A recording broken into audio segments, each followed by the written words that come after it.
ታሪኩ የሚጀምረው አንድ ሳተላይት ወደ ውሃ በሚመነጠቅበት ጊዜ ሲሆን በሂደቱ ላይ አንድ ከባድ ስህተት ይፈጠራል።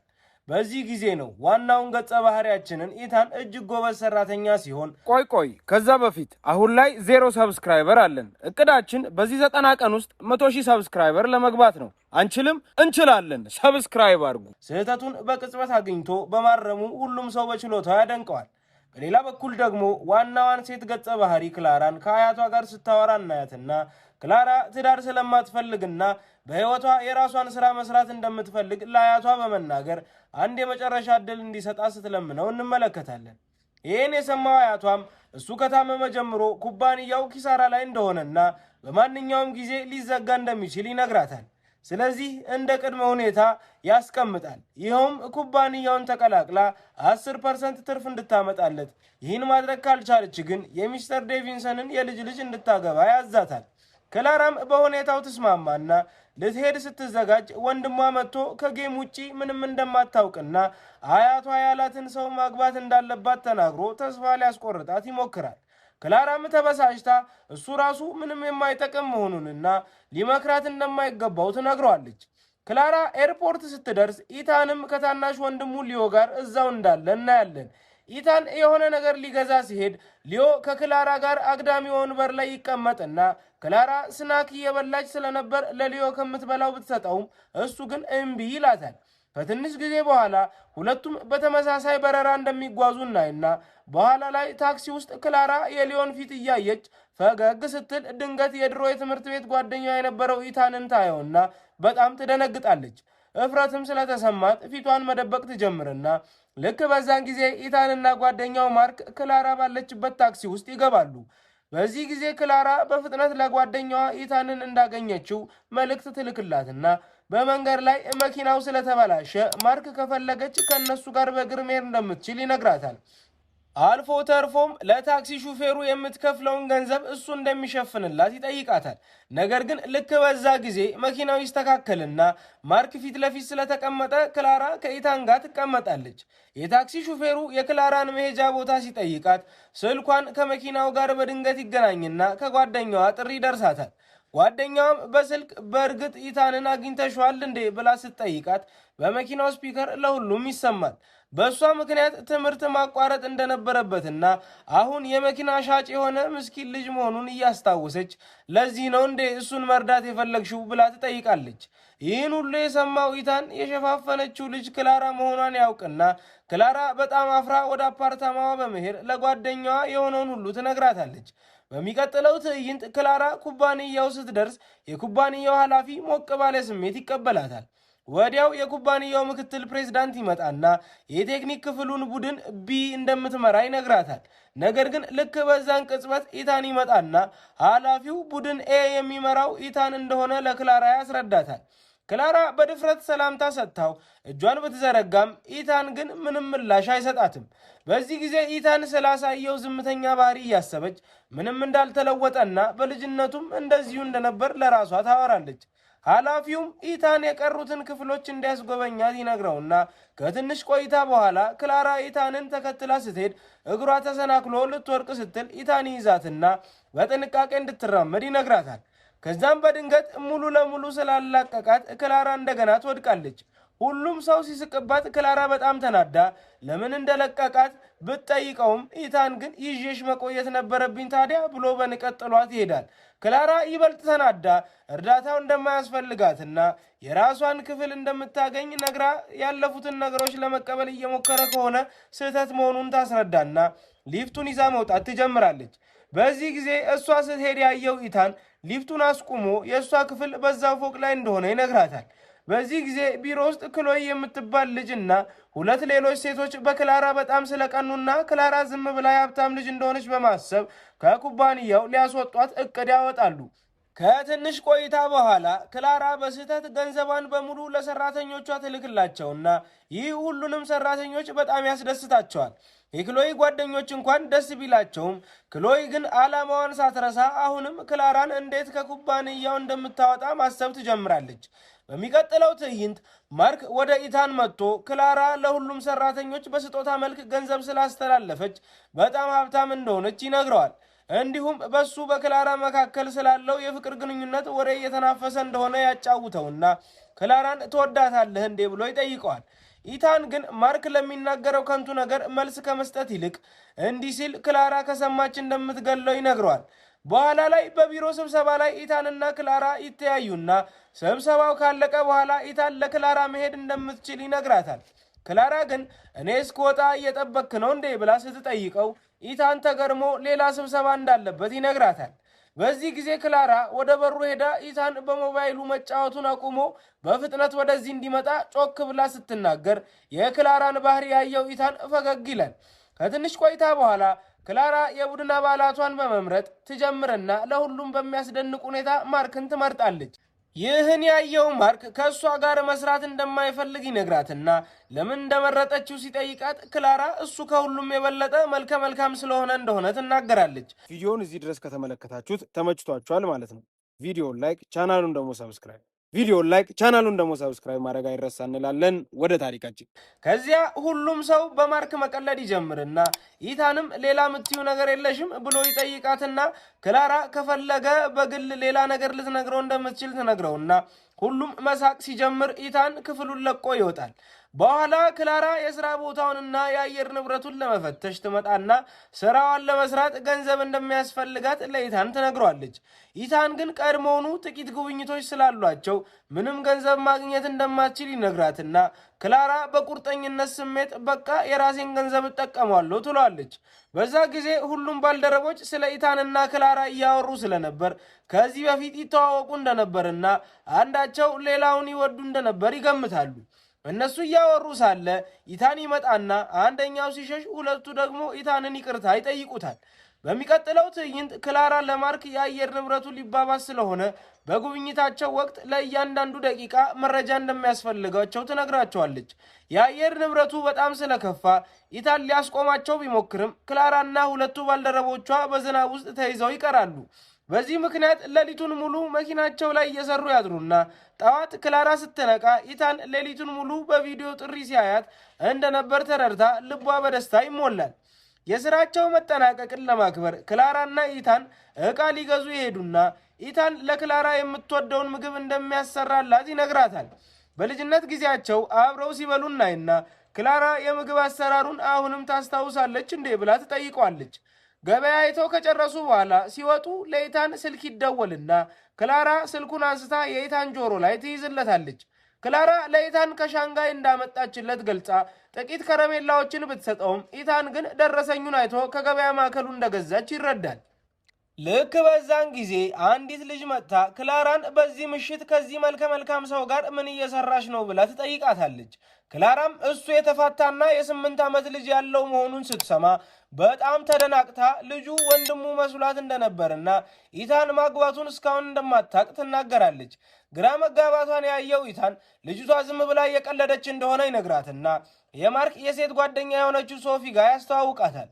ሶፊም ለክላራ አትጨነቂ፣ ኢታን አይደለም ሊያገባ ፍቅረኛም የለውም ትላታለች።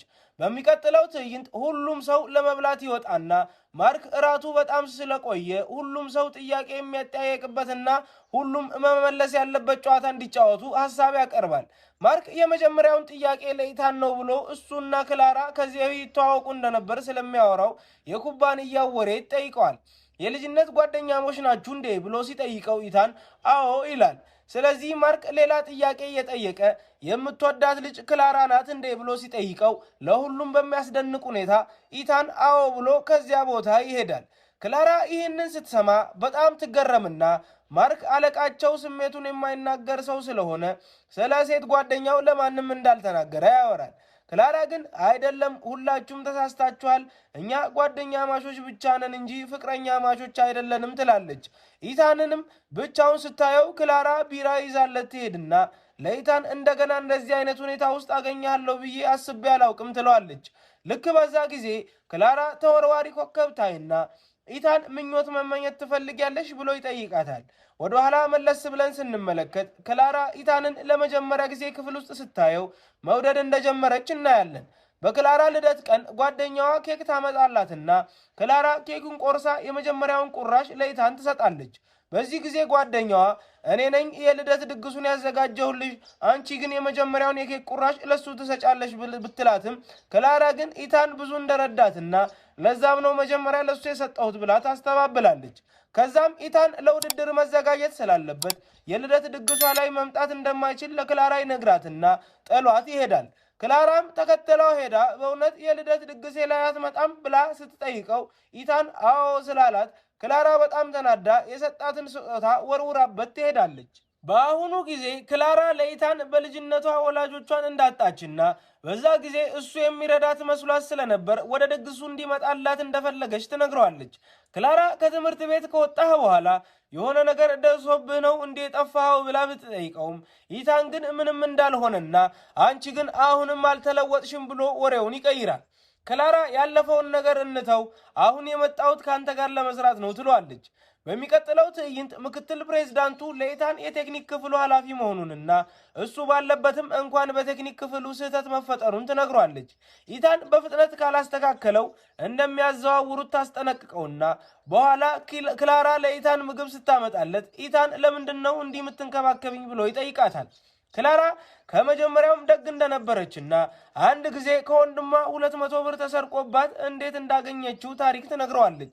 ኢታን ግን 200 ብር ሳይሆን 2000 ብር ነበር ይላትና ክላራ ተገርማ ታስታውሳለህ እንዴ ስትለው ኢታን ድሮ የነገርሽኝን ነገር ሁሉ አስታውሳለሁ ይላታል። ክላራ ምክትል ፕሬዝዳንቷ እየወቀሰችው እንደነበርና ችግር ካለ ሊነግራት እንደሚችል ብትመክረውም ኢታን ግን ከዚህ ነገር እንድትርቅና እንዳትገባበት እንደማይፈልግ ይነግራታል። ክላራ ግን ልትሰማው ፍቃደኛ ስላልሆነችና ተስፋ መቁረጥ ስላልፈለገች ፕሬዝዳንቷን እራሷ ለማናገር ትወስናለች። በሚቀጥለው ትዕይንት ሁሉም ሰራተኞች እየበሉ ማርክ ለኢታን እንዴ ዛሬ ክላራ ከመጣች ጀምሮ በጣም ደግ ሆነሃል ይለዋል። ክላራ ወደ ምክትል ፕሬዝዳንቷ ሄዳ የቴክኒክ ክፍል ቢ ኃላፊ መሆኗንና በኢታን ላይ ችግር ካለ እሷ ማስተካከል እንደምትፈልግ ትነግራታለች። ምክትል ፕሬዝዳንቷም እንደፈለግሽ ብላ ያጋጠመውን ችግር ዘርዝራ ትነግራታለች። በሌላ በኩል ሁሉም እየተዝናኑ ሳለ ኢታን ከአንድ ሚስተር ጂያንግ ከተባለ ባልደረባው ዛሬ ማታ ክላራ ቢሮ ውስጥ አምሽታ እየሰራች መሆኑን የሚገልጽ መልእክት ይደርሰዋል። በማግስቱ ኢታንና ክላራ ስለ ሂደታቸው ሪፖርት ያደርጉና ክላራ ለኢታን ከዛሬ ጀምሮ ለየብቻ እንደምንሰሩና የእሷን ቡድን አባላት መርዳት እንደሌለበት ትነግረዋለች። በሚቀጥለው ትዕይንት ማርክ ለክላራ ስለ ሚስተር ሪድ ይነግራትና ኩባንያው ከሱ ጋር ውል እንደነበረው ነገር ግን በኢታን ምክንያት ችግር እንደተፈጠረ ይነግራታል። ስለዚህ ክላራ የኢታን ረዳት ሆና ከሚስተር ረድ ጋር ስብሰባ ስታደርግ ዲቫ የምትባል ሰው በድብቅ የክላራን ቪዲዮ ቀርጻ በቢሮ ውስጥ ላለ ሁሉም ሰው ትልካለች። በማግስቱ ክላራ ቢሮ ስትመጣ ስለ ዲቫ ቪዲዮ ትሰማና ወደ ኢታን ሄዳ ቪዲዮን እንዲሰርዘው ትነግረዋለች። ኢታንም ቪዲዮን እያሳየ በቪዲዮ ውስጥ ክላራ አለቃዬ ሚስተር ኢታን በጣም ሞኝ ስለሆነ ስራውን በትክክል መስራት አይችልም፣ ስለዚህ እኔን እንደረዳት ቀጠረኝ ስትል ይሰማል። ኢታን ክላራን ስለ እኔ የምታስቢው ይሄን ነው እንዴ ብሎ ሲጠይቃትና እዛ መሄድ አልነበረብሽን ብሎ ይቆጣታል።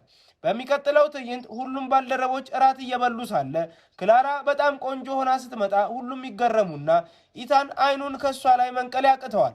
ማርክ ክላራን ድንገት እንዲህ ቆንጆ እንድትሆኚ ምን ጠቀመሽ ብሎ ይጠይቃትና ክላራ እኔ ሁሌም ቆንጆ እኮ ነኝ ትለዋለች። ሌሊት አምሽተው ከሰሩ በኋላ ሁሉም አብረው ሰልፊ ይነሱና ኢታን እየሰራ ሳለ ክላራ ቀዝቃዛ መጠጥ ታመጣለትና ኢታን ክላራን እየተመለከተ ቀስ ብሎ እጁን ወደፊቷ አንቀሳቅሶ ሜካፕሽ እየለቀቀ ነው ይላታል። ከዛም ኢታን ፈገግ ብሎ በጣም ቆንጆ ሆነሻል ካላት በኋላ ክላራና ኢታን መጠጥ እየጠጡ ሳለ ኢታን ለክላራ ስለ ስራ ብዙ መጨነቅ እንደሌለባት ይነግራታል። በዚህ ጊዜ ኢታን ለእኔ ቢ ቡድንን አስረክበሽ ስራ ልቀቂ፣ እኔ በሚገባ ይዟለሁ ይላትና ክላራ ያንተ ባልደረባ በመሆኔ ብቻ ደስተኛ ነኝ ብላ መጠጣቸውን ይቀጥላሉ። በሚቀጥለው ትዕይንት ክላራ ገንዘብ ስለሌላት ለኢታን ቡና ስታመጣለት ኢታን ክላራን ከኔ የምትፈልጊው ነገር አለ እንዴ እንዲህ በደግነት የምታስተናግጅኝ ብሎ ሲጠይቃት ክላራ በኩባንያ ውስጥ በሚካሄድ የፈጠራ ውድድር መሳተፍ እንደምትፈልግ ትነግረዋለች። ኢታን ከዚህ በፊት ለመሳተፍ ፍቃደኛ እንዳልነበረች ቢያስታውሳትም ክላራ ኩባንያቸው እንዲያድግ ስለፈለገች ሐሳቧን መቀየሯን ትነግረዋለች። ኢታን ግን እምቢ ስላለ ክላራ በውድድሩ ከተሳተፍኩ ካንተ ጋር የመሄድ ዕድል አገኛለሁ ትለዋለች። ኢታን ደንገጥ ብሎ በትኩረት ሲያያት ክላራ ርዕሱን ቀይራ ከአንተ ጋር የመስራት እድል አገኛለሁ ማለቴ ነው ብላ በቆንጆ ሁኔታ እሺ እንዲላት መለመን ትጀምራለች። ይህም እንዲስማማ ያደርገውና ክላራና ኢታን ጓደኛቸውን አግኝተው ሲመለሱ ክላራ ኬክ ከመብላት እንደምትፈልግ ትነግረዋለች። ኢታን ግን ድሮ ትምህርት ቤት ላይ እኮ ብዙ ጊዜ ኬኮች ገዝቼልሻለሁ ይላትና ወደ ትምህርት ቤት ዘመናቸው ስንመለስ አንድ ሰው የክላራ ጠረጴዛ ላይ ኬክ ያስቀምጥላት እንደነበር እናያለን። በአሁኑ ጊዜ ክላራ ኢታንን አንተ ነህ እንዴ ስትገዛልኝ የነበረው ብላ ትጠይቀውና ኢታን ሳቅ ብሎ አንቺ ኬኩን መብላት ብቻ እንጂ ማን እንደላከው ማወቅ አትፈልጊ መስሎሽ አልታየሽም ይላታል። የክላራ ቤት ይደርሱና ኢታን ቡችላ አይቶ ለክላራ ልክ እንደሱ በጣም ታምሪያለሽ ይላታል። ክላራ ግን ከእንስሳ ጋር እያወዳደርከኝ ነው ብላ ይልቁስ ቤት ስላደረስከኝ ስንት ልክፈል ስትለው ኢታን ምንም እንደማያስፈልግና ገንዘብ እንደቸገራት ከሰው እንደሰማ ይነግራታል። ክላራ ግን አይ በቂ ብር አለኝ ብትለውም ኢታን ግን ገንዘብ የሌላቸው ሰዎች ሁሌም እንደዚህ አይነት ነገር ይላሉ ይላታል። በሚቀጥለው ትዕይንት ክላራ ከኢታን ጋር እያወራች ሳለ ሚኒ የምትባል ባልደረባዋ ስትመጣ ሚኒ እሷና ኢታን ፍቅረኛሞች እንደሆኑ እንድታስብ በፌስቡክ የሚያወሩትን ትደብቋለች። ማታ ሁሉም ከሄደ በኋላ ክላራ ወደ ኢታን ክፍል መጣ ቀኑን በሙሉ እሱን ስትሸኘው እንደዋለችና በጣም ከባድ ስራ እንደሆነ ትነግረዋለች። ኢታን ለእኔ ከባድ አይደለም ሲላት ክላራ አንተ በጣም ልምድ ያለው ሰው ትመስላለህ፣ ከአንዷ ጋር ፍቅር ይዞሃል እንዴ? አንዳንድ ሴቶች ሲያወሩ ሰምቻለሁ ትለዋለች። ኢታን ለዚህ ነው እንዴ ወደዚህ የመጣሽው ብሎ ይጠይቃታል። ክላራም በኩባንያ ውስጥ ሙቀት ስለሆነ ጓደኞችህን ወደ እኔ ቦታ ጠርተህ እዛ መስራት እንችላለን ትለዋለች። ኢታንም እሺ ይላትና ክላራ ቤቷን አጽድታ ትጠብቋለች። ኢታንም መጥቶ የክላራን ቤት ሲመለከት ዴቪድ የሚባል ባልደረባዋም መጥቶ ክላራን አንቺ ሰራተኛ አይደለሽ እንዴ? እንዴት እንዲህ አይነት ትልቅ ቤት ገዛሽ ብሎ ይጠይቃትና ክላራ የጓደኛዬ ነው ትለዋለች። ዴቪድ ክላራን ፍቅረኛ አለሽ እንዴ ብሎ ሲጠይቃት ክላራ ተገርማ ለምን ማወቅ ፈለግ? ከአንድ ሰው ጋር ልታስተዋውቀኝ ነው እንዴ ትለዋለች። ዴቪድ ግን በአካባቢው መልከ መልካም እንዴ ሀብታም ሰው የለም ሲላት ክላራ ከኢታን የበለጠ መልከ መልካም ሰው የለም ስትል ዴቪድ ልክ ነሽ፣ ግን እሱ ሀብታም አይደለማ ይላታል። በዚህ ጊዜ ክላራ እኔ ሀብታም ሰዎችን አልወድም፣ በጣም መልከ መልካምና ድሃ ወንዶችን ነው የምወደው ትላለች። ከዛ ክላራ ኢታንን ትክክለኛ ነኛ ትለውና ሶስቱም አብረው መስራት ይጀምራሉ። ክላራ ለኢታን ውሃ አምጥታ ከዴቪድ ይልቅ ለሱ ስትሰጠው ያየው ዴቪድ የተከፋ መስሎ እኔ እዚህ ምንም ዋጋ የለኝም፣ እናንተ ሁለታችሁ እዚህ ስሩ፣ እኔ ውጭ ሄጄ እሰራለሁ ይላቸዋል። ኢታን ለክላራ ጓደኛውን ለማሳከም ለጥቂት ቀናት ሌላ ቦታ እንደሚሄድና ለውድድሩ ብቻዋን መዘጋጀት እንዳለባት ይነግራታል። ልክ በዛ ጊዜ አንድ ጎረቤት መጥቶ ለክላራ ዛሬ የልጄ ልደት ስለነበር ጥቂት ኬክ አምጥቼልሻለሁ ብሎ ሰጥቷት ይሄዳል። በዚህ ጊዜ ዴቪድ ለክላራ እንደዛ በሩን መክፈት እንዳልነበረበትና ሰውየው ለምን በዚህ ማታ እንደመጣ ይጠይቃታል። ይወድሻል እንዴ ብሎ ሲጠይቃት ክላራ እንዴት ሊሆን ይችላል? እሱ ሚስቱ የሞተችበት አባት እኮ ነው፣ እኔም ጋም ቢሆን ብዙ አናወራም ትላለች። ከዛም ዴቪድን እኔም ወደው መልከ መልካምና ድሃ ወንዶችን ብቻ እንደሆነ ነግሬያለሁ እኮ ትለውና ዴቪድ እንግዲያውስ አንቺ እኔን መውደድ አለብሽ፣ ከኔ የበለጠ መልከ መልካምና ድሃ ማንም ሊኖር አይችልም ይላታል። ይህን የሰማው ኢታን ወረቀት ወርውሮበት ከንቱ ወሬህን አቁምና ስራህን ስራ፣ ከጨረስክ እንሄዳለን ይለዋል። ክላራ ሁለቱንም ኬክ እንዲበሉት ብትጋብዛቸውም ኢታን ግን በዴቪድ ስለተናደደ ኬኩን አንዴ አይበላ እንዴ ዴቪድ እንዲበላ አልፈቅድ ይላል። በሚቀጥለው ትዕይንት ኢታን ጓደኛውን ለማሳከም ሆስፒታል ሆኖ የክላራን አጎት ደጋግሞ ቢደውልለትም ስልኩ ባለመስራቱ ኢታን በጣም ይጨነቃል።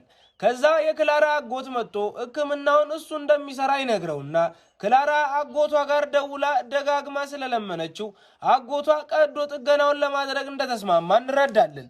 ሆስፒታል ውስጥ ለኢታን ክላራ ስለሱ በጣም እንደምታስብና ለሱ እንደለመነችው አጎቷ ይነግረዋል። ኢታን ይህንን ሲሰማ ደስ ይለውና ክላራ ጋር ደውሎ ቢያመሰግናትም ክላራ ግን ምንም አያስፈልግም ትለዋለች። ኢታን ክላራን ስራሽ እንዴት እየሄደ ነው ታዲያ ብሎ ሲጠይቃት ክላራ እንዴት እንደሚይዛቸው አውቃለሁ፣ ተፍታ እያልኩ ነው ትለዋለች። በሚቀጥለው ትዕይንት ኢታን ከሆስፒታል ሲወጣ ክላራ ፊት ለፊቱ ትቆምና ኢታን ሻርፑን ያደርግላታል። ኢታንና ክላራ ሬስቶራንት ውስጥ እየበሉ ኢታን ለክላራ ብዙ በልተሽ ወፍራምና አስጠሊታ እንዳትሆኚ ይላትና ክላራ ደንገጥ ብላ እንዴት ደፍረህ እንዲህ ትለኛለህ ትለዋለች።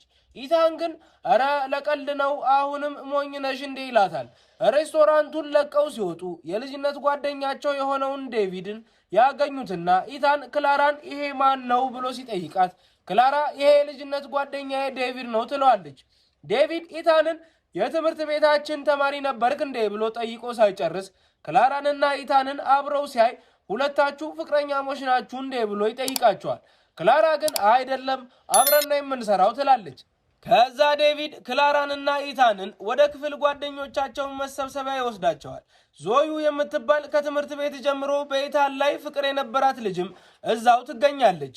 ዞዩ ኢታንን ጠርሙስ እንዲከፍት ትጠይቀውና ኢታን ክላራ እየተናደደች መሆኑን አይቶ ጠርሙሱን ለዴቪድ ስለሰጠው ክላራ ይህንን አይታ ፈገግ ትላለች። ዴቪድ ለሁሉም ሰው እስቲ ሁላችሁንም ኦንላይን ጌም እንጫወት ካላቸው በኋላ ሁሉም እየተጫወቱ ሳለ ከክላራ ጓደኞች አንዱ እስቲ ውርርድ እናድርግልና ክላራ ውርርዱ ምንድነው ብላ ትጠይቀዋለች። ጓደኛቸውም ይህን ዙር ከተሸነፍሽ ከእኔ ጋር ፊልም ለማየት መሄድ አለብሽ ይላታል። በዚህ ጊዜ ክላራ ለጓደኛዋ ውርርዱን እንደተቀበለች ትነግሯለች። ኢታን ይህን ሲሰማ ተገርሞና ክላራ እንድትሸነፍ እንደማይፈቅድ ተናግሮ ጨዋታው ይጀመርና ኢታን ከክላራ ጋር ሆኖ በኃይለኛው ስለተጫወተ ኢታን ያሸንፋል። ከጨዋታው በኋላ የክላራ ጓደኛ ኢታን በጨዋታው ላይ ጠንክሮ የሰራው እሷ ከሌላ ሰው ጋር ቀጠሮ እንዳትሄድ ስለፈለገና በእውነት ስለሚወዳትና ማንኛውንም ነገር ስለሚያደርግላት እንደሆነ ትናገራለች። ክላራ ግን ለጓደኛዋ ከንቱ ወሬውን እንድታቆም ትነግራትና ኢታን መጥቶ ክላራን ነይ ቤት ላድርስሽ ይላታል። ክላራ ተመቹ ሰዎቹ ስትለው ኢታን አንቺን አልወደዱሽም እንዴ ብሎ ይጠይቃታል። ክላራም እንደ ዞዩ ያሉ ብዙ ነገሮችን አልተመቹኝም ትለዋለች። ኢታን ፈገግ ብሎ ከፊትሽ ላይ እንደማትወጃት መናገር ይችላለሁ ይላታል። ክላራ ከኢታን ፊት ቆማ እስቲ ንገረኝ፣ አሁን ከፊቴ ላይ አንተን እንደምወድህ ታውቃለህ እንዴ? እንደማልወድህ ማወቅ ትችላለህ ብላ ትጠይቋለች። ይህን የሰማው ኢታን በጣም ተገርሞ ክላራን አቅፏት ክላራ ለኢታን በጣም ልዩ ባህሪ ስላለህ እኮ ነው የሴት ጓደኛ የሌለህ ትለዋለች። ከዛም ኢታን ለጥያቄሽ አዎ ብዬ ከመለስኩ ምን ታደርጊያለሽ ብሎ ይጠይቃታል። ክላራም መጀመሪያ የሴት ጓደኛ ካለህ ንገረኝ ትለውና ኢታን አሁን ላይ የለኝም፣ ግን ኦንላይን የሴት ጓደኛ ነበረችኝ ይላታል። ክላራ እንዴት አገኘሃት ትለዋለች። ኢታንም በጌም ነው የተገናኘ ነው ይላታል። ክላራ ግንኙነታችሁ እንዴት ነበር ብላ ስትጠይቀው ኢታን ጥሩ ነበር ግን ተፋተናል ይላታል። ክላራ እንዴት እንደተለያያችሁ ንገረኝ ስትለው ኢታንም ለመለያየት የጠየቀችው እሷ ነበረች ብሎ እሷም ፍቅረኛ ካላት ይጠይቃታል። ክላራ በኮሌጅ እሷም በጌም ያገኘችው ኦንላይን የወንድ ጓደኛ ስለነበራትና ስሙም ኪንግ ዳንግ እንደነበር ትናገራለች። እሱ ለእሷ እንዳስተማሪ እንደነበርና በጣም አስደሳች ግን ደግሞ ኃላፊነት የጎደለው እንደነበር ትናገራለች። ኢታን ለምን እንደዛ ልትይ ቻልሽ ብሎ ይጠይቃትና ክላራ ከልቤ ሁሉንም ነገር እነግረው ነበር፣ ግን እሱን ለማየት አንዴ ምን ለማግኘት በጠየቅኩት ቁጥር ችላ ይለኝ ነበር። ከዛ አንድ ቀን ግን በስህተት ካሜራው ተከፍቶ ልብሱን ሳያደርግ አየሁት። ከዛ ዝም ብሎ ተለያየኝ ትለዋለች። ይህን የሰማው ኢታን ልብሱን ማስተካከል ጀምሮ ምናልባት ኃላፊነት የጎደለው ሆኖ ሳይሆን ችግር ውስጥ ገብቶ ሊሆን ይችላል የተለያየሽ ይላታል። ክላራ ለኢታን መድኃኒት ሰጥታው ጉንፋን እንዳይዝህ ይህን መድኃኒቱ ሰድትለውና ኢታን ቤት አደርስሻለሁ ገና ይላታል። ክላራ ከሚስተር ዴቪንሰን ከሚባል ሰው ጥሪ ደርሳትና ከኢታን እንድትርቅ ነግሮ እንዲሁም አንዴ ዞሮ ስተርሊንግ ለኢታን በኩባንያ ውስጥ ጥሩ ቦታ እንዲያገኝ ብዙ ገንዘብ እንደከፈለችና ከዞሮ ስተርሊንግ ጋርም ፍቅር እንደጀመረ ይነግራታል። በዚህ ጊዜ ክላራ ኢታንን ለምን በህይወቱ የሴት ጓደኛ እንደሌለው ከመጠየቅ ተቆጥባ አንድ ሰው አብሮ ቢያያቸው በኩባንያ ውስጥ ወሬ እንደሚሰራጭ ነግራው ሻርፑን መልሳለት መሄድ ትጀምራለች። ኢታን ግን ሻርፑን በድጋሚ በክላራ ላይ ያደርግና ትሄዳለች። በማግስቱ ክላራ ቢሮ ስትሄድ አያቷን እዛው ታገኘዋለች። በችኮላ ከአያቷ ጋር ትጋጭና አያቷ እንደ ሰራተኛ አይቷት ሊቀመንበሩ መጀመሪያ እስኪገቡ ጠብቂ ይላታል። ክላራ ግን ለአያቷ ሊቀመንበር ሆንክና ምንድነው? እኛ የኩባንያህን ሰራተኞች በጣም ጠንክረን እየሰራን እንኳ ክብር ስጠን እንጂ ትለዋለች። ሁሉም ሰራተኞች ክላራ ለሊቀመንበሩ እንዲህ ስትናገር ሲያዩ ቢገረሙም አያቷ እሺ በቃ አንቺ መጀመሪያ ግቢ ይላታል። ከዛ ክላራ ስተርሊንግን አግኝታ አንቺና ኢታን ፍቅር ጀምራችኋል እንዴ ብላ ትጠይቃታለች። ስተርሊንግም ኢታን በአንድ ነገር እንደተረዳትና በምላሹ እሷ በኩባንያው ውስጥ ስራ እንዲያገኝ እንደረዳችው ነግራ ከዛ ውጪ በመካከላቸው ምንም እንደሌለ ለክላራ ትነግራታለች። በሚቀጥለው ትዕይንት አያቷ ክላራን ከአንድ የኩባንያው ጎረምሳ ጋር ፍቅር ጀመርሽ እንዴ ብለው ሲጠይቋት ክላራ አይ ያ ልጅ የትምህርት ቤት ጓደኛዬ እንጂ ከዛ ያለፈ አይደለም ትላቸዋለች። በቀጣዩ ትዕይንት ክላራና ጓደኛዋ ወደ ጌም ውድድር ይሄዱና ክላራ ከአንድ ታዋቂ የጌም ተጫዋች ጋር ጨዋታ መጫወት ትጀምራለች። ሁሉም የኩባንያው ሰራተኞች ክላራን በቀጥታ ስርጭት መመልከት ይጀምሩና ኢታንም ክላራን በቀጥታ እየተመለከታት ሳለ ክላራ እየተጫወተች ለኢታን መልእክት ልክለታለች።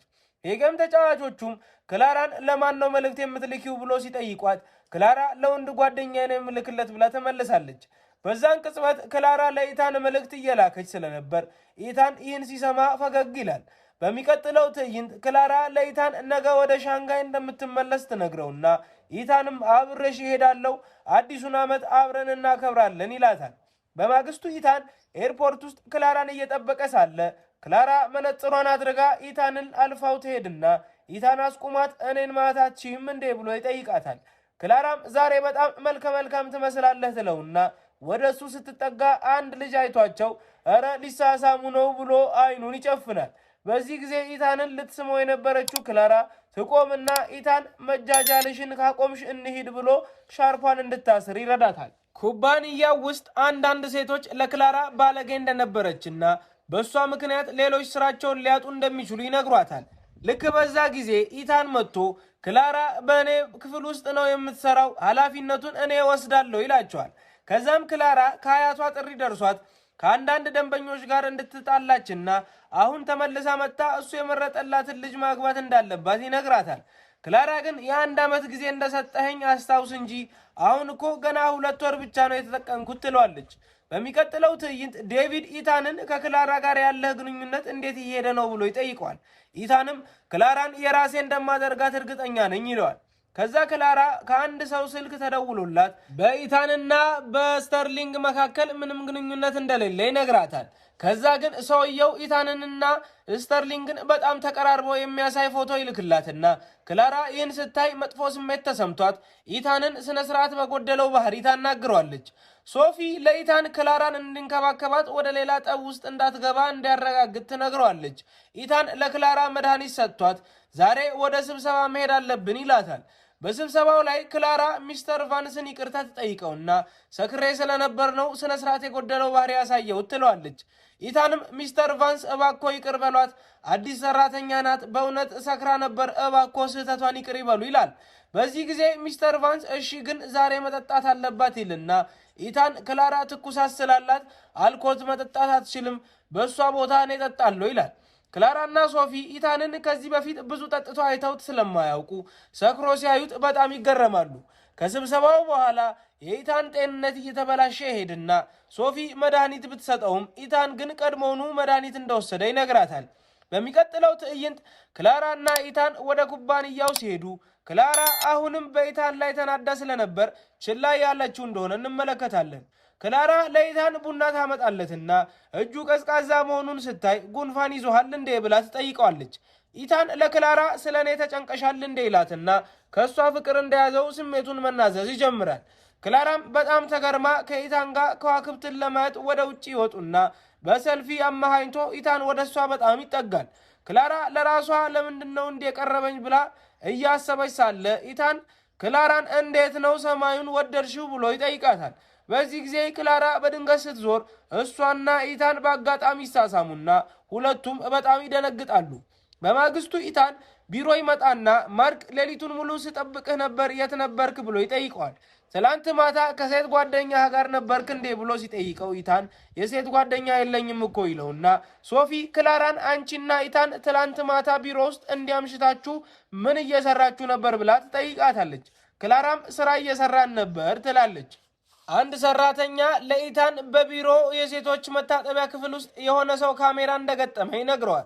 ክላራ ኢታንን ማታ በተፈጠረው ነገር ስላስፈራችው ወደ መታጠቢያ ክፍል ለመሄድ ተነሳና ኢታን አይቷት የመታጠቢያ ክፍሉን በር ስትከፍት ወደ እሱ ጎትቷት ያቆማታል።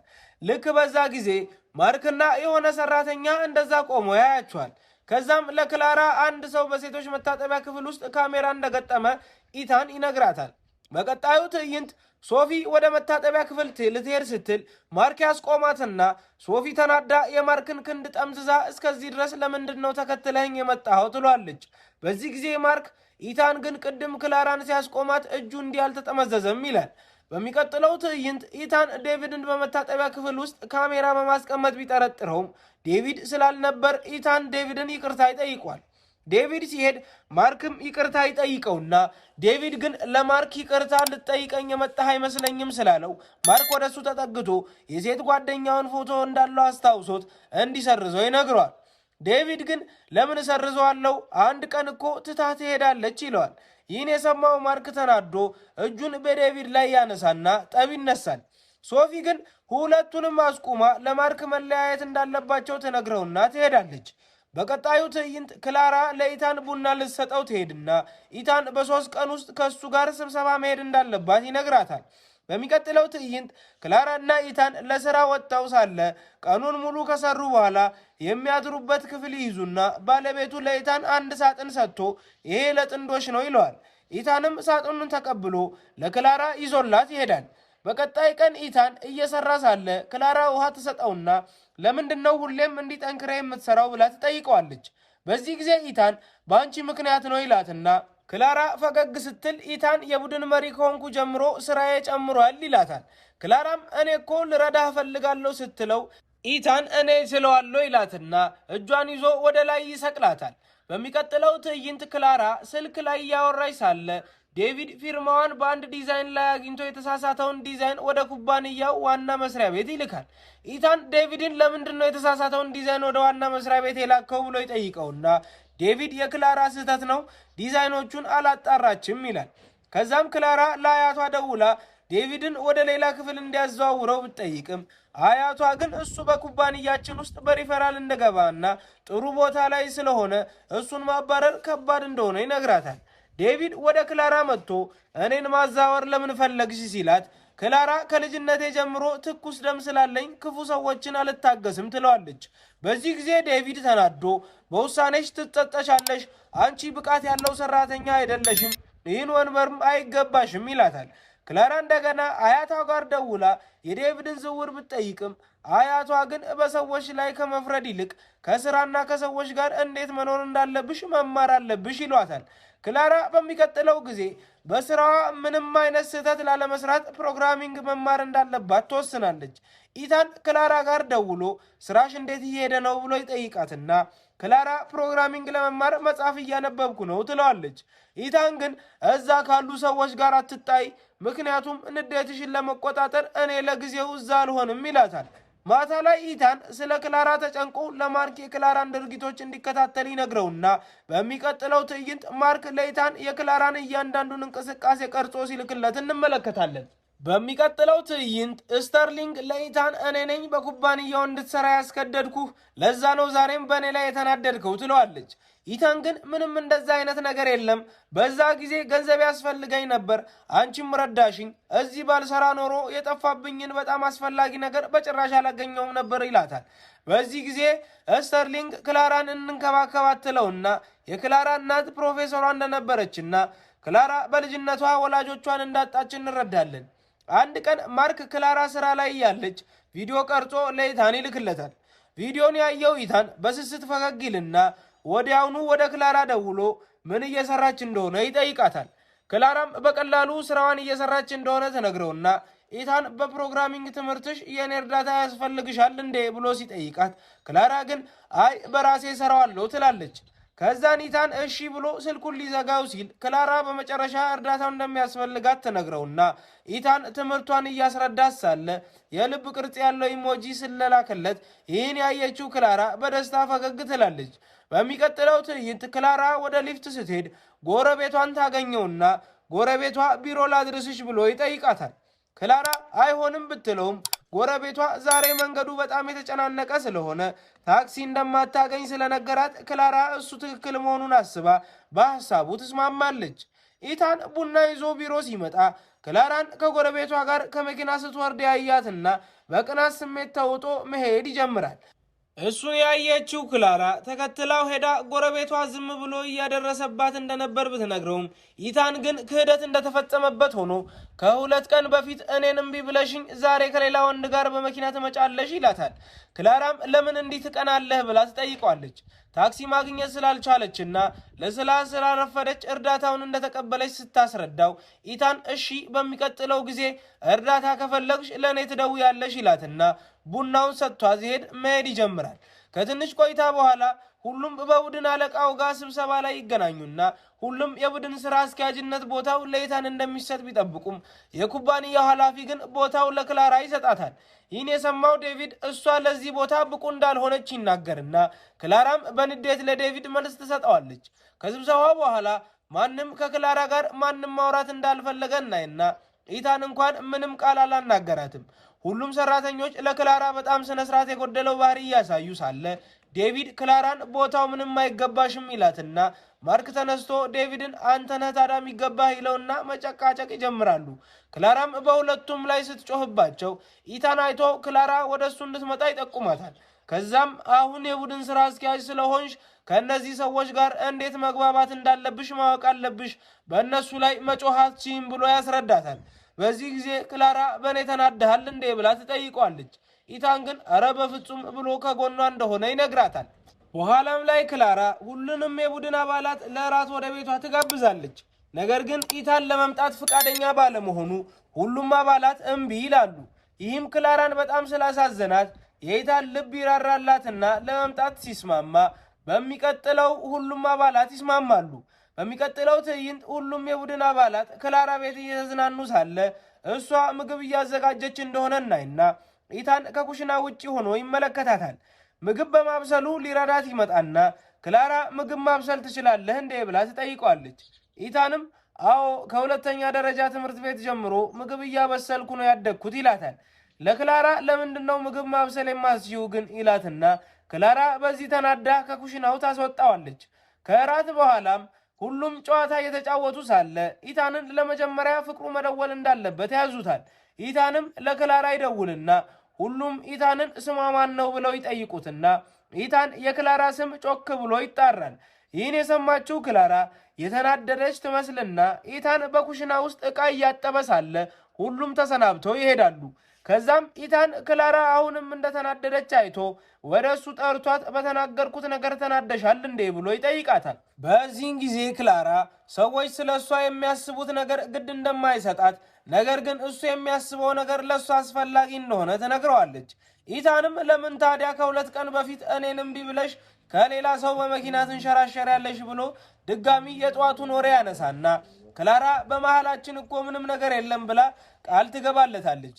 ኢታንም ከዛሬ ጀምሮ እኔው ነኝ በመኪና ማደርስሽ ብሏት ሲሄድ ክላራ ወደ ኢታን ሮጣ ሄዳ ከብዙ ዓመታት በኋላ የተገናኘን ውድ ጓደኛ ማቾች ስለሆንን ከዛሬ ጀምሮ አንተን እንደ ወንድሜ እንከባከባለሁ ትሏለች።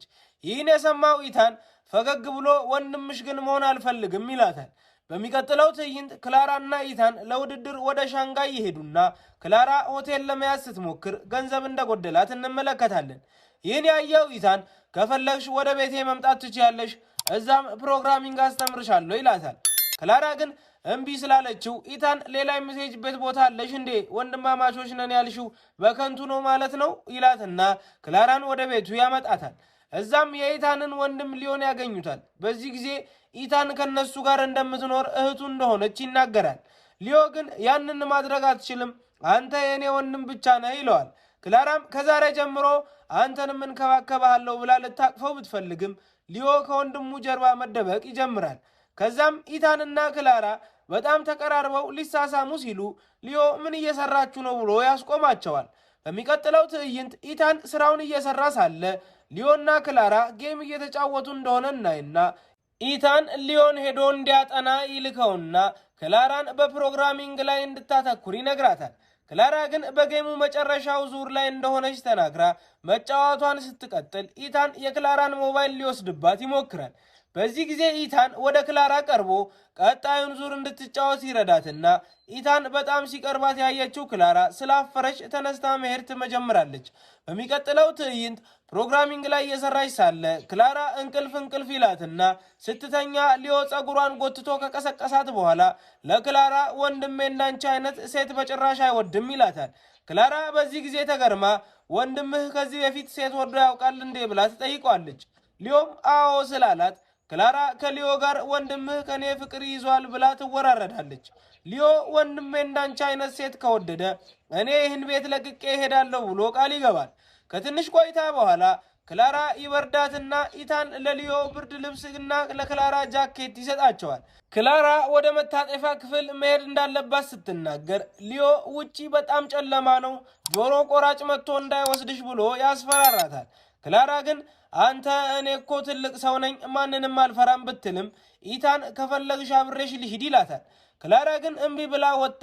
ከመታጠቢያ ክፍል ስትመለስ መንገዱ ይጠፋባትና መንገድ ላይ መንከልከል ትጀምራለች። ኢታንም ወደ እሷ መጥቶ ሲነካት ክላራ ደንግጣ ልታስጮኸኝ ነው አላማህ ትለዋለች። ኢታንም የክላራን እጅ ይዞ ወደ ቤት ይመልሳትና በማግስቱ ሶስቱም ቁርስ እየበሉ ሳለ ኢታን ለሊዮ ትምህርት ቤት ሊያደርሰው ስለሚገባ ቁርሱን በፍጥነት እንዲጨርስ ይነግረዋል። ካረፈደ የሊዮ አስተማሪ እንደምትደውል ሲናገር ሊዮ ከዘገየው አስተማሪዋ አትናደድብኝም፣ ምክንያቱም አንተ ጋር የመደወል እድል ታገኛለች፣ ሁሉም ይወድሃል ወንድሜ ይላል። ሊዮ ወተቱን ከጨረሰ በኋላ ክላራ ናልሳም ብትለውም ሊዮ ትቷት ይሮጥና ይህን ያየው ኢታን ወተቱን እየጠጣ ክላራን ቢያያትም ክላራ ግን ምንም ምላሽ አልሰጥም ትለዋለች። ክላራና ኢታን ለውድድሩ ይደርሱና ክላራ ከአያቷ ስልክ ተደውሎላት በውድድር ላይ እንደተሳተፈችና ከአንድ ልጅ ጋር እንደሆነች ማወቁን ይነግራታል። ክላራ ግን እንደዛ እንዳልሆነና ባልደረቦች ብቻ እንደሆኑ ትነግረዋለች። ልክ በዛን ጊዜ ክላራ የተወዳዳሪ ጓደኛዋን ታገኘውና እሱም የትምህርት ቤት ጓደኛዋ እንደሆነ እንረዳለን። ኢታንም እሱን በማየቱ ደስተኛ ስላልሆነ እጁን እንኳን ሳይጨብጥ ክላራን ወደ እሱ ያስጠጋታል። በሚቀጥለው ትዕይንት ኢታን ከመኪናው ለውድድሩ ሙሉ በሙሉ ያዘጋጀውና ቡድኑ ሁለተኛ ደረጃን ይዞ ያጠናቅቃል። ክላራ ከኢታን ጋር እየተራመደች ሳለ ከአያቷ ስልክ ይደወልላትና የኢታንን እጅ ይዛ መሄድ ትጀምራለች። አያቷ ግን አስቁመው ብቻሽን ላናግርሽ እፈልጋለሁ ይሏታል። እጅ ለእጅ መያዛቸውን ሲያዩ ክላራ በፍጥነት እጇን ስታስለቅቅና ለኢታን እንዲሄድ ትነግረዋለች። ኢታን ግን ሊቀመንበሩ የሚላትን እንድትሰማው ይነግራትና አያቷ ክላራን ያ ማን ነው? ሁለታችሁ በጣም ተቀራርባችሁ ትመስላላችሁ ብሎ ይጠይቃታል። ክላራ ግን አይ ምንም እንደዛ አይነት ነገር የለም፣ ዝም ብሎ ባልደረቦች ነን፣ በሁለተኛ ደረጃ ትምህርት ቤት አብሮኝ ስለነበር ጥሩ ጓደኛሞች ነን ትላለች። በዚህ ጊዜ አያቷ የወንድ ጓደኛሽ ሊሆን ይችላል እንዴ ብለው ቢጠይቋትም ክላራ ግን አይ በፍጹም ሊሆን አይችልም ብላ ትመልሳለች። በሚቀጥለው ትዕይንት ክላራ ወደ ኢታን ትሄድና ሊቀመንበሩ ተናዶብሽ ነበር እንዴ ብሎ ሲጠይቃት አይ ዝም ብሎ ስለ ስራ ለማውራት ነው የደወለው ትሏለች። ከዛም ክላራና ኢታን አብረው ስራ ይሰሩና ክላራ አስቂኝ የፊት ገጽታዎች እያሳየች ደስ የሚል ጊዜ ያሳልፋሉ። ማታ ላይ ኢታን ቤት ይመጣና ክላራ ውድድሩን ማሸነፋቸውን ለማክበር የባህል ምግብ እያዘጋጀች ሳለ በድንገት መብራት ይጠፋና ፓስታ ለመብላት ይገደዳሉ። ከዛም ሁለቱም ይዝናኑና በኋላ ኢታን የሆነ ቦታ መሄድ ስላለበት ጓደኛው ክላራን ቤት እንዲያደርሳት ሲነግረው ክላራ አይታ ለኢታን በጣም እናፍቅሃለሁ፣ አብሬህ መሄድ እፈልጋለሁ ትለዋለች። ኢታን ግን አይሆንም ብሎ ከተሰናበታት በኋላ ወይዘሮ ስተርሊንግን አግኝቷት ኩባንያውን እየለቀቀ እንደሆነና በተሻለ ደሞዝ በሌላ ኩባንያ ስራ እንደሚጀምር ይነግራታል። በሌላ በኩል ክላራ አንዳንድ የደንበኞችን ፊርማ ለማግኘት ብትሄድም እነሱ በጣም ሰክረው ስለነበር ክላራንም እንድትጠጣ ይጠይቋታል። ክላራ ግን ደህንነት ስላልተሰማት ኢታን ጋር ትደውልና ብቻዋን የሆነ ባር ውስጥ እንደሆነች ትነግረዋለች። ክላራ ከባሩ ስትወጣ ኢታንም እዛው ይደርስና ክላራን እሱ ሂሳቡን ሲከፍል መኪናው አጠገብ እንድትጠብቀው ይነግራታል። ልክ በዛ ጊዜ ኢታን ከአንድ ሰው ስልክ ተደውሎለት እነዚህ ደንበኞች ምንም አይነት ውል ማድረግ እንደማይፈልጉና ዝም ብለው ክላራን ሊያስቸግሩ እንደፈልጉ ይነግረዋል። በዚህ ጊዜ የተናደደው ኢታን አንድ ሐሳብ ይመጣለትና ሂሳቡን ሳይከፍል ይመለሳል። ደንበኞቹ ሂሳብ ሲጠየቅ መጮህ ይጀምሩና ጥበቃዎቹ እየደበደቡ ሲያስወጧቸው ክላራ አይታ ኢታንን ለምን ሂሳቡን አልከፈልክም ብላ ትጠይቀዋለች። ኢታን ግን እነዚህ ሰዎች ዝም ብሎ እየተጠቀሙብሽ ነበር፣ ምንም አይነት ውል ሊያደርጉ አልነበረም ይላታል።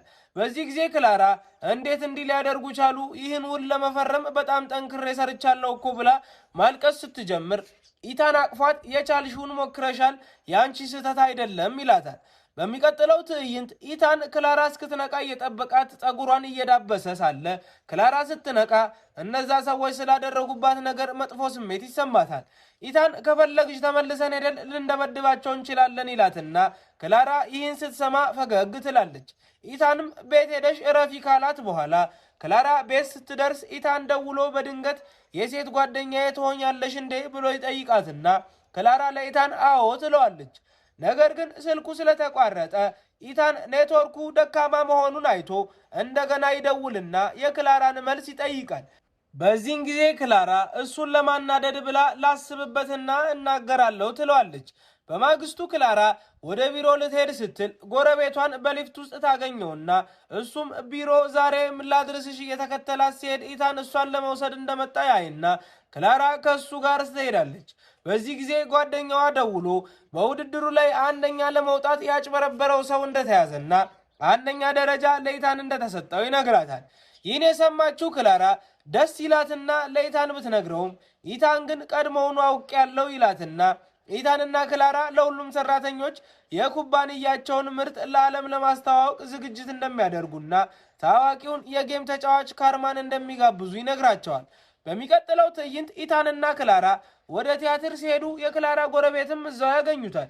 የክላራ ጎረቤት ከሷ ጠርሙስ ውሃ ሲጠጣ ኢታን ያፈጥበትና ጎረቤቷ የሰራው ስህተት ገብቶት በጣም ያፍራል።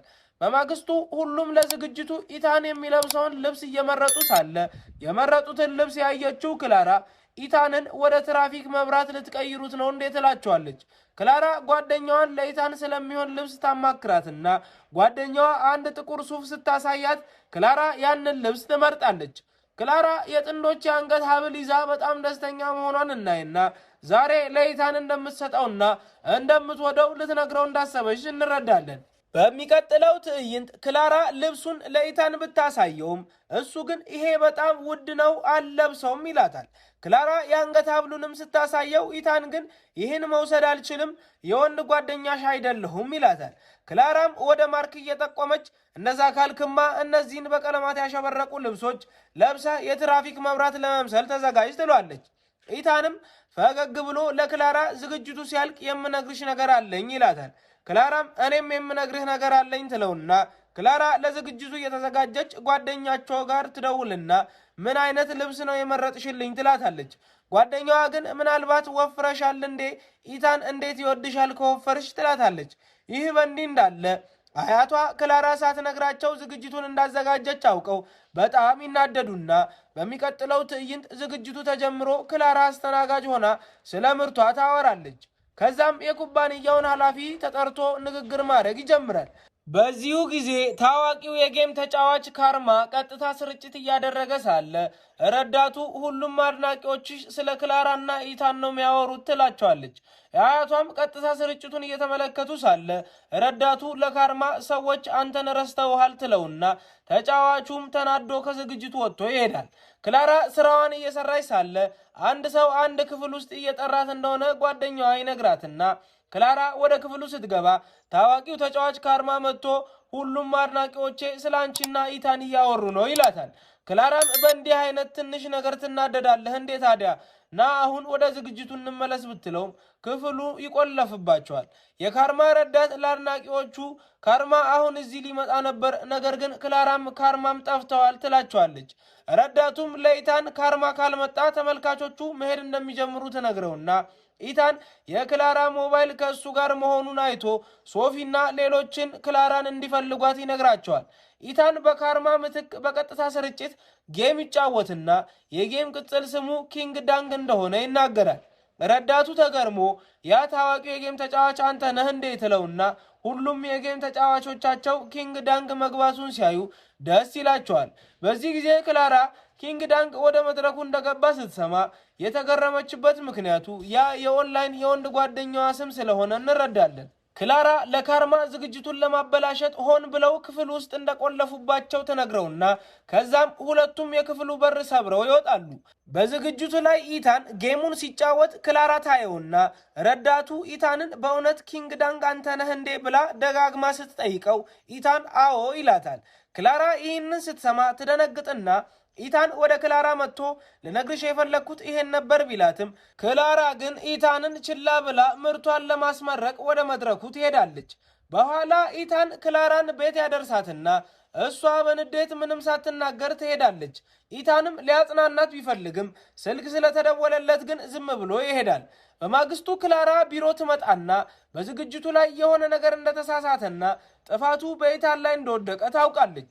ክላራ በዝግጅቱ ላይ ለተፈጠረው ስህተት ኃላፊነቱ የእሷ እንደሆነና የኢታን ስህተት እንዳልሆነ ታስታውሳለች። በዚህ ጊዜ ለአያቷ ደውላ የኢታን ጥፋት እንዳልሆነ ለመናገር ብትሞክርም አያትየው ግን ሊያምናት ፈቃደኛ አልነበረም። በዚህ ጊዜ በትውስታ ወደ ኋላ እንመለስና በኢታንና ክላራ የቀጠሮ ቀን የኢታን ፕሮፌሰር ለኢታን ልጁን እንዲጠብቅለት እንደጠየቀውና ፕሮፌሰሩ ስላልተመለሰ ኢታን ሕፃኑን ልጅ እየተንከባከበ ክላራን ለማግኘት ጊዜ እንዳጣ እንረዳለን። በቀጠሯቸው ቀን ሕፃኑ ልጅ ታሞ ስለነበር ወደ ክላራ ያልሄደው ኢታን ያጋጠመውን ነገር ሙሉ በሙሉ ስላልነገራት እስከ ዛሬ ጠልቷት የቀረ እንደሚመስላት እንረዳለን። ወደ አሁኑ ጊዜ ስንመለስ ክላራ በሄሊኮፕተር እየተዝናናች ሳለ ኢታን ሊያገኛት እንደሚፈልግ መልእክት ይደርሳትና ወደ አንድ ካፌ ትሄዳለች።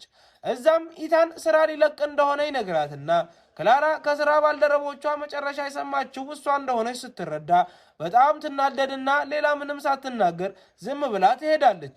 በዛ ሌሊት ኢታን ወደ እሷ መጥቶ ወደ ቤት ሊያደርሳት ቢፈልግም ክላራ ግን እምቢ ስላለችው ብቻዋን ወደ ቤት ይመለሳል። ክላራ ቤት ስትደርስ ጎረቤቷ ይመጣና ከቶኪዮ ስጦታ አምጥቶ ሊሰጣት ክላራ ደስ ብሏት ታመሰግነዋለች። ልክ በዚህን ጊዜ በድንገት ኢታን መጥቶ ወደ ቤቷ ይዟት ይገባና በድንገት ስሞ ለጎረቤቷ ቻው እንድትለው ይነግራታል። በድንገተኛ ባህሪው የተገረመችው ክላራ ተነስታ ቻው ልትለው ብትሞክርም ኢታን አስቁሞ በመልእክት እንድታረገው ይነግራትና ደግሞ ይስማታል። ከዚያም ኢታንና ክላራ እንደ ፍቅረኛ ማቾች አንድ ላይ ያድሩና በማግስቱ ተያይዘው ወደ ቢሮ ይሄዳሉ። ልክ በዛ ጊዜ ማርክ መጥቶ ለኢታን ዕቃዎችን እንድትጠቀልል ለመርዳት ነው የመጣሁት ይለውና ማርክ ዕቃዎቹን እያወጣ ሳለ ኢታንና ክላራ ወረቀት መወራወር ይጀምራሉ። በሚቀጥለው ትዕይንት ኢታን ክላራን ቤት ሊያደርሳት ይመጣና ክላራ አንተ ወደ ሻንጋይ ስትሄድ እኔ እዚህ ብቻዬን እሆናለሁ ትለውና ከመሄዱ በፊት ለመጨረሻ ጊዜ ሌሊቱን አንድ ላይ ያሳልፋሉ። በሚቀጥለው ትዕይንት ክላራ ቢሮ ውስጥ እናያትና ኢታንም ደውሎላት በኮምፒውተሯ ላይ የሆነ ነገር እንደተወላት እንረዳና ክላራ ኮምፒውተሯን ስትከፍት በዝግጅቱ ቀን እሷና ካርማ ክፍል ውስጥ የቆለፈው ሰው ዴቪድ እንደነበር እናያለን። ኢታን ኩባንያውን ስለለቀቀ እሱን ለመተካት ስብሰባ ይካሄድና ፕሬዝዳንቷ ግን ዴቪድን ብትመርጥም ክላራ ግን ተነስታ በዝግጅቱ ቀን ነገሮችን ያበላሸውና ክፍሉን የቆለፈው ሰው ዴቪድ እንደሆነ ስታሳይ ዴቪድ ከመመረጥ ይልቅ ስራ ሆን ብሎ በማበላሸት ወንጀል ተጠርጥሮ በቁጥጥር ስር ይውላል። በሚቀጥለው ትዕይንት ክላራ ለኢታን ዴቪድን እንዳስባረረችው ትነግረውና ኢታን በአዲሱ ኩባንያ የቴክኒክ ክፍል ኃላፊነት ስራ እንዳገኘ እንረዳለን። ማታ ላይ ክላራ ለኢታን ስልክ ትደውልለትና እሱም ሸሚዙን ከፍቶ ስልኩን ቢያነሳውም ከክላራ ይልቅ ያገኘው ማርክና ሌሎች የሥራ ባልደረቦቹን ስለነበር እፍረቱ ሊገለው ይደርሳል። በሚቀጥለው ትዕይንት ክላራ ቤት እያለች አንድ መልእክተኛ መጥቶ ለቲያትር የሚሆኑ ትኬቶችን ይሰጣትና ኢታን የላከው ይመስላታል። ልክ በዛ ጊዜ ኢታን ደውሎ ክላራን ማታ ይመችሻል እንዴ ብሎ ይጠይቃትና ክላራ አይ ነፃ አይደለሁም፣ አንድ ሰው ከሱ ጋር ቲያትር እንድመለከት ጋብዞኛል፣ ካንተ ጋር ጊዜ ማሳለፍ አልችልም፣ ከሱ ጋር እሄዳለሁ ትለዋለች። ኢታንም እሺ ጥሩ ብሎ ኢታን ስራውን ቀድሞ ጨርሶ ቲያትሩን ለመመልከት ቢመጣም እዛም ጎረቤቷ መጥቶ ከሱ አጠገብ ይቀመጣል። ሁለቱም እርስ በርስ ሲተያዩ ይገረሙና ክላራ ቲያትሩን ለመመልከት ስትደርስ ኢታንን አይታው ከየት መጣ ትለዋለች። ኢታን ግን በጣም ተናዶ የክላራን እጅ ይዞ ከዚያ ያርቃትና ክላራ ምን እየተፈጠረ እንደሆነ ሳይገባት ስልክ ተደውሎላት ወደ ፖሊስ ጣቢያ ትጠራለች። ፖሊስ ጣቢያ ውስጥም ማርክ በፖሊስ ተይዞ ማታ አንዲት ሴት እየተከተላት እንደነበር ፖሊሱ ይነግራቸዋል። ማርክ ግን አዲስ መኪና እንደገዛና በቀስታ እየነዳ ስለነበር ከፊት ለፊቱ አንዲት የነበረች ሴት እሱ የተከታተላት እንደመሰላትና ቅሬታ እንዳቀረበች ያስረዳል። ክላራና ኢታን ለፖሊስ ማርክ እንደዛ አይነት ሰው እንዳልሆነ ማስረጃ ካቀረቡ በኋላ ፖሊሱም ይለቀዋል። በሚቀጥለው ትዕይንት ሰራተኞች ተሰባስበው አዲስ ዓመት እያከበሩ ሳለ ማርክ በክላራ ስልክ ለኢታን ይደውልለትና ከሁለቱም ኩባንያ ያሉት ሰራተኞች ጥሩ ጊዜ ያሳልፋሉ። በሚቀጥለው ትዕይንት የኩባንያውን ስራ የሚያስተዳድረው ሚስተር ሊ ይመጣና ወደ ስብሰባ መጥቶ ክላራ አንዳንድ ማስረጃዎችን ታቀርባለች። ይህም የኩባንያው ምክትል ፕሬዝዳንት ለብዙ ዓመታት የኩባንያውን ትርፍ ሲያጭበረብር እንደነበርና ለኩባንያው ኪሳራ ምክንያት ይሄ እንደሆነ ያሳያል። ሚስተር ሊ ክላራን አንቺ ዝም ብለሽ የቡድን መሪ ነሽ፣ የኩባንያውን ምክትል ፕሬዝዳንት መጠየቅ አትችይም፣ የኩባንያውን ሚስጥሮችንስ እንዴት አገኘሽ ብሎ ይቆጣታል። በዚህ ጊዜ ክላራ መልስ ባይኖራትም የኩባንያው ሊቀመንበር መጥቶ ምክትል ፕሬዝዳንቱ እንደሚመረመር ይናገራል። የክላራ አያት መሆኑን የምናውቀው ሊቀመንበሩ መጠጥ ሊጠጣ ሲያነሳ ክላራ ትቆጣውና ሁሉም በክላራ ባህሪ በጣም ይገረማሉ። ሊቀመንበሩ ግን ቃል እገባለሁ ብዙ አልጠጣም ይላትና ክላራ ጠርሙሱን ለአያቷ ትሰጣለች። በዚህ ጊዜ ሁሉም ክላራ የሊቀመንበሩ ልጅና የኩባንያው ባለቤት መሆኗን ሲያውቁ በጣም ይደነግጣሉ። በሚቀጥለው ትዕይንት ክላራ ቤት ትመጣና ኢታን ምግብ እያበሰለ ይጠብቃታል። ሁለቱ እንደ አዲስ የተጋቡ ጥንዶች ደስ የሚል ጊዜ እያሳለፉ ሳለ በድንገት የበር ደወሉ ይደወልና ክላራ ወደ በሩ ሄዳ አያቷን ታያለች። ስለዚህ ክላራ ለኢታን እንዲደበቅ ስትነግረው ኢታን ተገርሞ ሄጄ ልብስ ልልበስ፣ ከዛ ሁለታችንም አብረን እንደሆንን ለአያትሽ እንነግረዋለን ይላታል። ክላራ ግን አይ ይሄ ትክክለኛው ጊዜ አይደለም ትለውና ኢታንን በቁም ሳጥን ውስጥ ደብቀዋለች። አያቷ ለክላራ ዛሬ ማታ ለሷ ጋር እንደሚቆዩት ነግረዋት ረዳታቸውን ሻንጣውን ክፍል ውስጥ እንዲያስቀምጥላቸው ይጠይቋል። ክላራ ግን ረዳቱን ተከትለው ልትሄድ ስትል አያቷ አስቁመው ከነጋ ሁኚ ረዳቱ ይሂድ ይሏታል። ረዳቱ ሻንጣውን በእንግዳ ክፍል ውስጥ ሊያስቀምጥ ሄዶ ኢታንን እዛው ያየውና ተመልሶ መጥቶ ለአያቷ ክላራ የእንግዳ ክፍሉን በዕቃዎች እንደሞላችውና እዛ መቆየት እንደማይችሉ ይነግራቸዋል። አያቷም እንደዛ ከሆነማ ብለው ክላራን ተሰናብተው ይሄዳሉ። ክላራም ወደ ኢታን ሄዳ እንዲወጣ ትነግረውና ኢታን እስከ መቼ ነው ግን ከአያትሽ የምትደብቅኝ ብሎ ይጠይቃታል። በቅርቡ እንደምታስተዋውቀው ቃል ገብታ ኢታንን ትሰናበተውና ኢታን ወደ ቤቱ እየተመለሰ ሳለ አያቷ በሯ ላይ ጠብቀው ያስቆሙታል። ክላራ ልጅነቷን ብቻዋን እንዳሳለፈችና እሱ ከተዋት በኋላ የልጅ ልጃቸው እንደገና ብቻቸውን እንድትሆን እንደማይፈልጉ አያትየው ለኢታን ያስረዱታል። ኢታን በተራራ ስራው ለክላራ ጥሩ ህይወት ሊሰጣት እንደማይችል ያስረዱትና ክላራ ከሱ መራቅ ከፈለገች እንዳያስቆማትና እንድትሄድ እንዲፈቅድላት ቃል እንዲገባ ያደርጉታል። በሚቀጥለው ትዕይንት ክላራ የምክትል ፕሬዝዳንቱን ቦታ ታገኝና ሁሉም በጣም ደስ ይላቸዋል። የቀድሞው ምክትል ፕሬዝዳንት በክላራ ላይ በቀል ለመፈጸም ስለፈለገች ክላራ የሊቀመንበሩ የልጅ ልጅ መሆኗን በኩባንያው ውስጥ ወሬ ብትነዛም ሰራተኞች ግን ክላራን ከመጥላትና ከመሸሽ ይልቅ እሷን መቅረብና መውደድ ይጀምራሉ።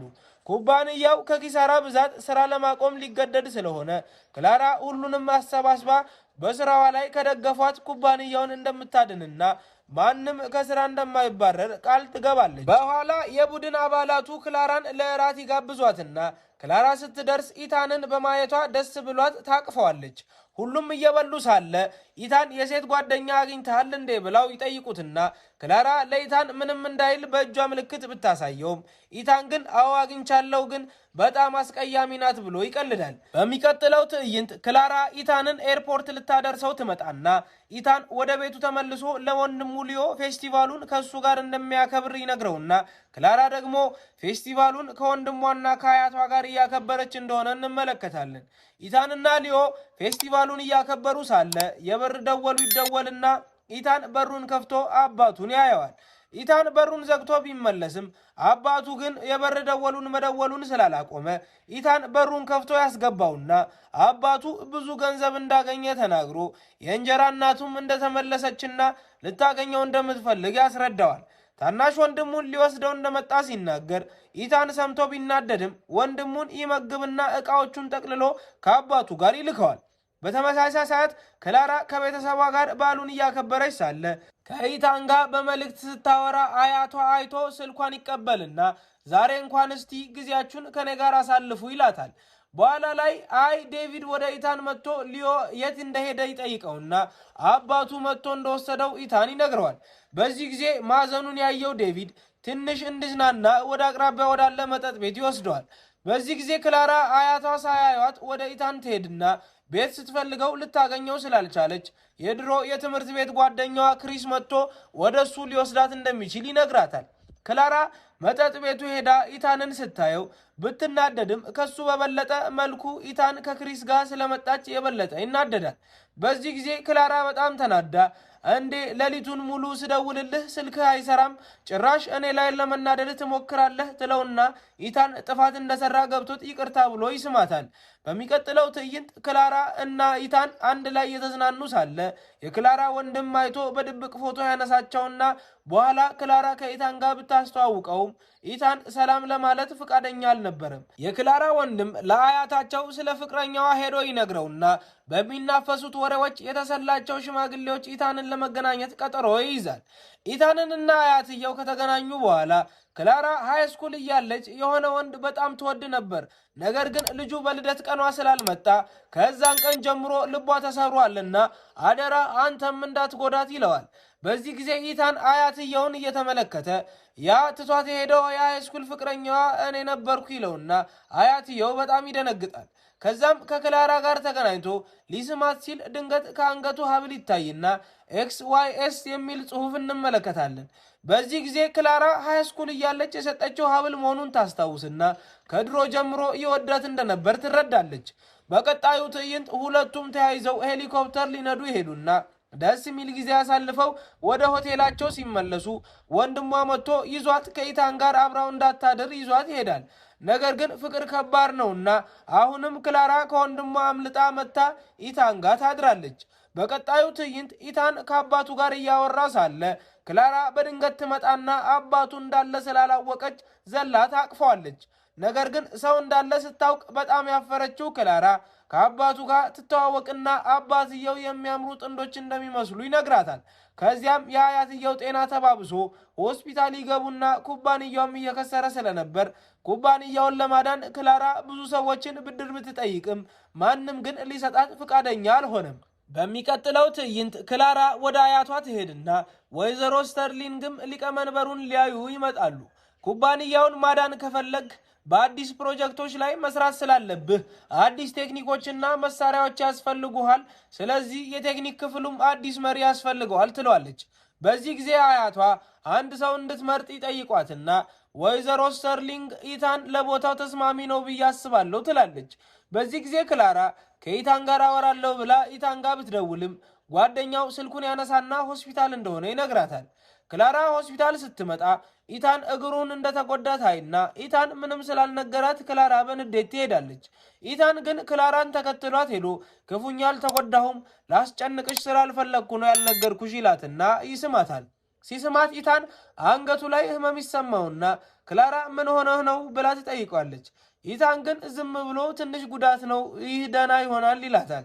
ክላራ ተናዳ ለኢታን ለምን አደጋ እንደደረሰብህ አልነገርከኝም ብትለውም ኢታን ግን እኔ በጣም ደህና ነኝ አትጨነቂ ይላታል። በሚቀጥለው ትዕይንት ኢታን ከክላራ ጋር እያወራ ሳለ በስራ ምክንያት መሄድ አለብኝ ትለውና ቢሮ ውስጥ አንድ ሰራተኛም ምንም ቴክኒሻን ከኛ ጋር ለመስራት ፈቃደኛ አይደለም ብሎ ይነግራታል። በተመሳሳይ ጊዜ ኢታን የኤርፖርት ዋና ኃላፊ ለመሆን መግቢያ ፈተና ለመውሰድ ወደ ውጭ ሀገር ስለሚሄድ ሻንጣውን እየሰበሰበ እንደሆነ እናይና ክላራ ግን ምንም ትኩረት ስላልሰጠችው ኢታን ክላራን ይዞ ምን ሆነሻል? ችግር ካለ ልትነግሪኝ ትችያለሽ ይላታል። ክላራ ግን ምንም እንደዛ አይነት ነገር የለም፣ አሁን ሂድ ህልምህን አሳካ ትለዋለች።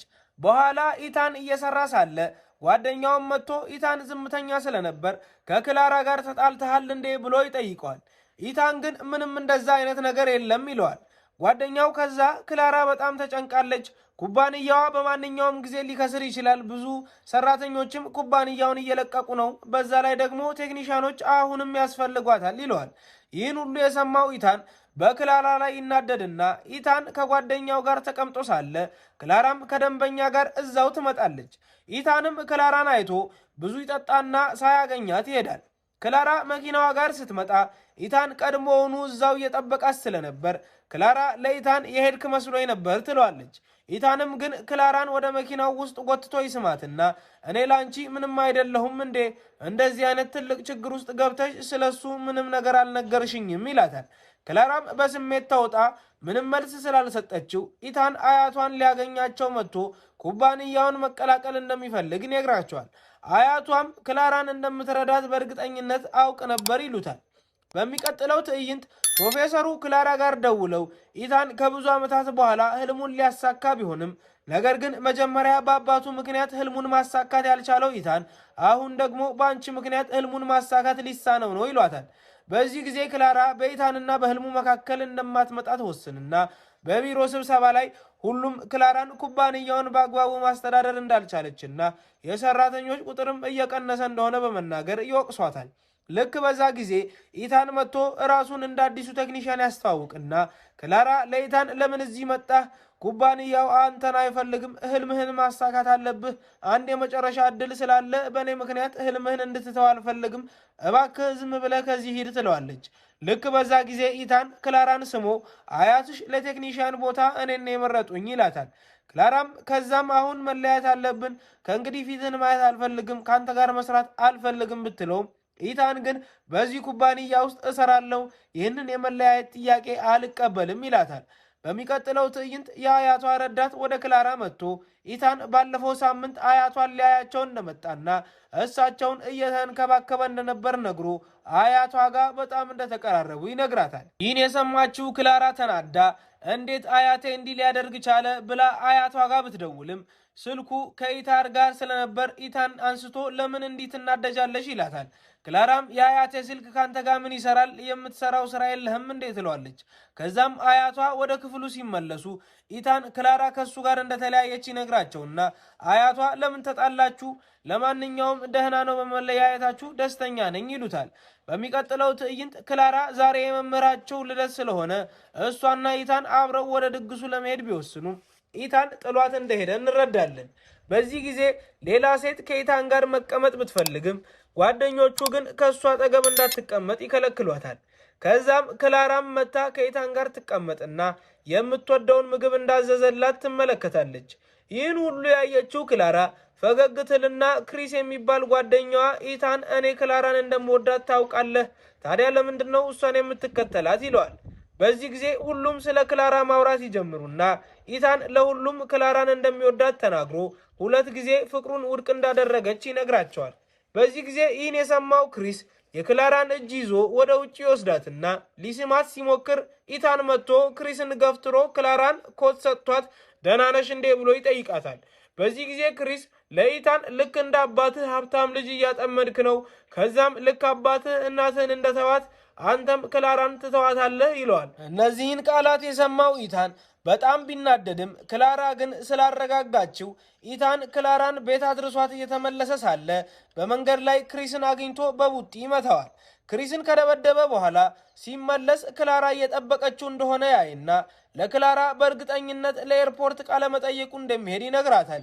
ይህን የሰማችው ክላራ ደስ ብሏት የምትሄድ ከነበርክ ለምንድነው ወደ ኩባንያው እየመጣህ እኔን የምታስቸግረኝ ትለዋለች። ኢታንም ክላራን አሁንም መለያየት ትፈልጊያለሽ እንዴ ብሎ ሲጠይቃት ክላራ እረ በፍጹም ትለዋለች። ታዲያ ኢታን ለክላራ ብዙ ስጦታዎችን አሳይቷት እነዚህ ለልደትሽ ናቸው ይላትና ክላራ ልደቴ እኮ ገና ነው ትለውና ኢታን እነዚህ ለመጪዎቹ ልደቶችሽ ናቸው ብሎ ያቅፋታል።